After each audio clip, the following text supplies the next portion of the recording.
এই তো দেখতে দেখতে আজকে 5 দিন হয়ে গেছে আঙ্গো যে বদিল্লা গুণ লইছে মানে বিদেশি করে লইছে আর কি আসলে হাতা করে বদিল্লা কইলে হাতাগো মনে কষ্ট যায় বিদেশি কইলে হাতারা খুশি হয় কিন্তু আমরা আঙ্গো আঞ্চলিক ভাষায় যেসব কামলা লইবা জমিতে যারা কাম করে হাতাগুলো আমরা বদিল্লে কই তাঙ্গো আসলে জমিতে কাজ চলের ধানের মানে ধানের জমিতে কাজ চলের আর কি তো হেটার লাই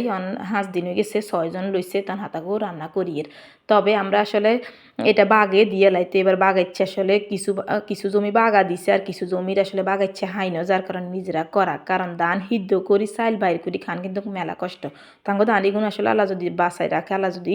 দেয় ইনশাল্লাহ আমরা এগুলো আসলে বেশি এলামু যে ধান হামু আর কি আমরা কিনা চাইলে খামু তো যার কারণে আসলে নিজেরা করির তখন আজকে হাতাগুলো রান্না করি আসলে আমরা যা রান্না করি হাতারা করে আমরা যা খাই হাতাগুলো তা দিয়ে আলাদা করি কোনো কিছু রান্না করি না এখানে যা রান্না করছি না আমরাও খামু হাতারাও খাইব আর কি তো যাকতে মাছ দিয়ে সবজি রান্না করছি এখানে মাছ দো পেঁয়াজি করছি সকালবেলা আবার হাতাগুলো বাজি করছি বাজি গিন আছে আগের কদু আছে তো ব্যাগ কিছু মিলে আলহামদুলিল্লাহ আর রান্না গিনো মেলা মজা হয়েছে তো ব্যাকে বালা থাই না আল্লাহ হাফেজ।